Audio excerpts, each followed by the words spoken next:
there's only so much you can do. But if we're serving the King, there's so much to do. And it should be a constant flow of the Spirit of God working through us and in us, because He knows it. Listen, He brought us for such a time as this. And we've been thinking, I've been thinking, probably you have too, that God is about to use, the next generation, which is our young people. But He's a timeless God. So He doesn't wear a watch. And He's not looking at the people on earth and saying, well, everybody 50 and older is seniors, right? Because that just don't work. That's right. If you read your word, they lived up to 900 years, so what would you call them? Right? It's not about age. So while we're looking to think that only the young generation is going to rise up, I wrote this down. You can't determine the next generation by age. Can't. That's awesome. You can determine the next generation by age. Because it's the person that rises up. That's right. Because if I'm seeing my granddaughter rise up, then what would we say? If she's always telling me, Grammy, use your gifts. You use your superpowers. I mean, nothing's impossible to her. She tells me, how do you know all these things? And I'm explaining to her the move of God because I want to train her. And at times she'll tell me, well, we just walk through the wall. I'm like, whoa, right? Because to her, there's no limits. There's no boundaries. And we're thinking that maybe our younger generation, but our old generation is just waking up. That's true. They're just waking up. They've been asleep, like Rumpelstiltskin. They're just waking up. All these years they've been preparing. I think of when I was young and got into this and gun-ho and on fire and radical and everywhere we went, we were getting people saved. We didn't care where the market was. Somebody needed healing, and you laid hands on them. If they got slain, knocked everything over. Oh well, I mean, where's the fire? Where are those days? That's what he's talking about. It's generation is not determined by age. If you want to be on the cutting edge, it's not determined by age. And the thing that's powerful, I don't know if you've all noticed, I've noticed in my life, that God has put some of our age on hold. It's paused it. Because I'll look at pictures of 10 years ago. I look younger now than 10 years ago. People are like, well, what did you do? Well, get in the presence. That's all you can do. Think about it. So what is he doing? He has a specific plan and a purpose for everyone. But if you don't know your plan and purpose, then you're just walking around like a zombie, right? Waiting for God to move when he's waiting on you. He's waiting on you. We're always like, stir me up, Lord. Hey, get up and stir yourself up. Get yourself moving. Get activated. Expect the unexpected.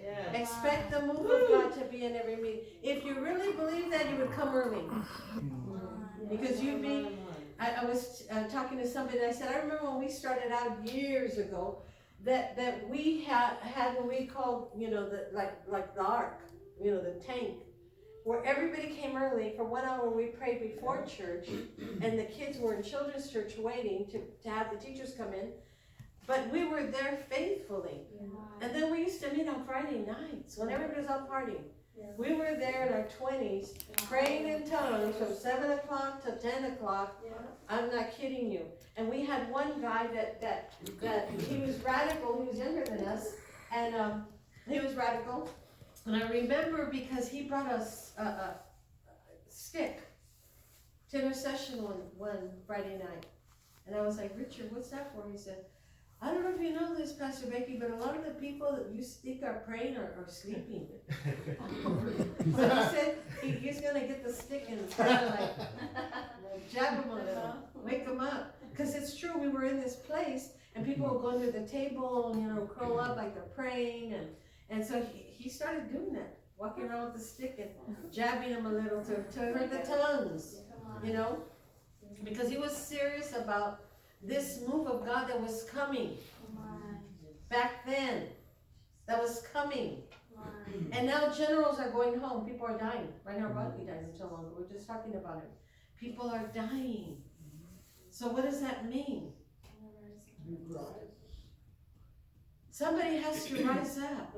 If you can't catch the vision of where we're going, then why are you here? If you don't see the potential in this place, why are we here? I mean, it's like going to work for a company that's at the ground floor, and they share their vision, and you like the vision, and you're excited, so you join the company, and it's not paying you what you're accustomed to making, but they're guaranteeing that in a little bit you'll make your money, and you jump on board because you believe in it. And that's what he's saying. We have to activate the house. Yes. We got to get everybody excited again. Yes. Oh my God. And if we begin to move in that arena, then he'll begin to manifest his glory in the house. Amen? Yes. Everybody like that? Go to Psalms 127. He is so present today. Amen? He's in the house. Amen? And he's not dead, amen? He's alive, he's excited. He's saying, hey, this is the season that you were created for. Amen. This was the reason that you're alive. Amen? And things go by so fast. I don't know about you, but 10 years just passed by like I don't even know where it went. Yeah. Psalms 127, looking at verse 1 and 2 in the Amplified Bible says, except the Lord build the house, they labor in vain who built it. Except the Lord keeps the city, the watchman wakes, but in vain. Come on. Except the Lord build his church, amen? We labor in vain that built it, amen? Yes. Except the Lord keep the city, except the Lord keep Eastvale, the watchman wakes up in vain. We are so caught up in sleep, eating. Come on. I'm around some of you. I gotta go home and sleep. I gotta sleep. You know what how life's passing us by? Right? I gotta eat all day long. Until God gets a hold of you. Say, oh, Jesus, blonde hair and overweight. That was me. Like, help me, Lord. You hear what I'm saying? Because he knows everything about you. He's with you. He watches you. And he's saying, look, this is your season. This is what you're in preparation for. This is what you've waited for. Yeah, this is what we've waited for, right? And if you get excited, if you get radical, if you do what God's called you to do, then everyone around you will be attracted to the move of God in you. Amen. That you are a living organ. Yeah. Not a dead organ. Not just Christians that just are Christians on Sunday. Or one other day of the week. Yeah. Think about it, you guys. Somebody said, posted on Facebook, and I don't really watch it much unless something comes through that I need to see. But somebody that I know posted and said, hey, watch what you post on social media, because if you're looking for a job, they look at your profile, right? And I said that's so true. But really, have we watched what we post? Where you're at? It may not be offending to you, but it'll be offending to someone else. And not only that, forget about social media. What about Jesus? Are you posting for the king or what? Think about it. And then a few days later, she posts these cuss words. Same girl. Wow. I was I was so close to say, hey sister, what about last week's post? But I said, no, Jesus, I'm not going to judge her. I'm not her God. But think about it. Right? We're saying one thing one day and then another thing another day. We're crazy. You guys, times have changed. when I came into ministry, I'm talking 40 years ago, I was a swimwear model, I was in magazines, I was on the runway in New York, and people at church were burned because, oh my God, you were on runway in a bathing suit. Well, it was a one piece, but they were still offended. Oh my God, this is our leader, right? They're like, people started leaving the church, they panicked, right? But they didn't know that my whole purpose for going there was not to win a dumb pageant. There were souls, because girls from all over the world were competing. And I was in rooms with, in other words, I was that close to them. I'll never get close to them like that ever again in my life.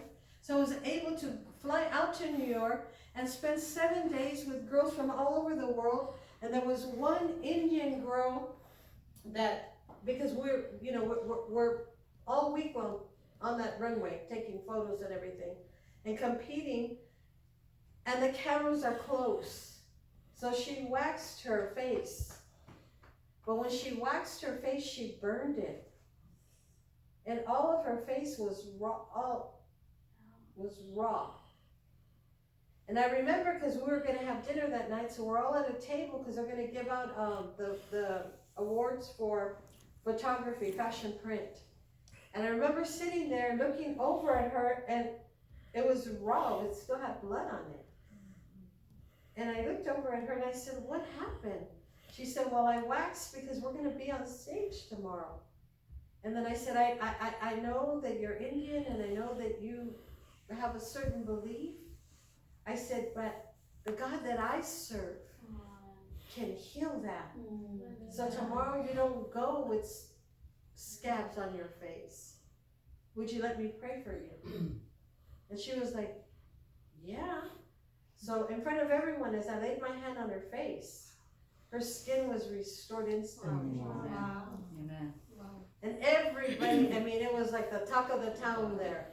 Because all the women from all the states were there saying, oh my God, this lady prayed for somebody and you know, she got healed, and people started asking about Jesus. So people started getting saved, and people started coming to know Christ. So that was my purpose for going to those pageants, amen? Speaking the word of life into people that I would never be able to get close to other than in that particular arena, amen? So it's not traditional, it's controversial. Amen. And God is very controversial. Yes. He wasn't traditional when he threw over the tables. That's right. And it wasn't because they were selling stuff. It's what happened to the place of worship that offended him. And he had come the night before, remember, to see what they had need of. And then when he comes back, they're instead of allowing him to meet the need, they were selling things to meet their needs. Listen to what he told me yesterday. He said, listen to me. How long have I been telling you and telling the body of Christ that you know, I fed them. The 5,000, it was more than 5,000 because there was only 5,000 men that they're talking about. There was wives and children and single people there. He said, I fed them with the loaves. And then the next story is they go on the boat, remember? And they freak out. And then they go to another, all these stories, but it all comes down to where there's no food, and he addresses them, and they said, you know, Lord, are you upset because we have no bread? And he looks at them, because he did it to me yesterday. He said it was not about bread, it was not about fear, it was not about the boat. It was that I performed a miracle that they partook in, so the rest of their life, they would never, ever be in doubt of my provision. Amen. That just, I can go home now. They would never be in doubt of his provision based on that one act. And that's why he said they lacked understanding. Because if they would have got it there, he wouldn't have to keep. Because they would have got it. And after that, they would have just been walking around like, you know what, my Father provides. He, you know, my God will supply my need. You know what, I will go get a new car. You have the dad, oh, my dad will bring it. I'm buying a house. How you doing it? Because they ask you when you buy a house, how you're getting the down. Oh, my father. That's me. My father makes a lot of money. Well, they don't need to meet him. Just all they want is a check. That's what he was teaching. That's what he starts off with. And we're still 2,000 years later, still. God help me. Give me money for the rent. Give me my car payment. Give me gas. Give me food. I don't know. Whatever you're asking for. I'm just stop asking. I just let him do his thing. Because the minute you stop asking, that means that he's in charge. Yes. Yes. He's in charge. Because he's your provider. He says, consider the lilies in the field. Today they're here and tomorrow they're thrown into the fire. And he takes care of them. And they're beautiful, right? Come on. Something's happening in the atmosphere. But if you're caught up in your me, and what your needs being met and how you're going to get money and what are you going to do and all that crazy stuff, then the freak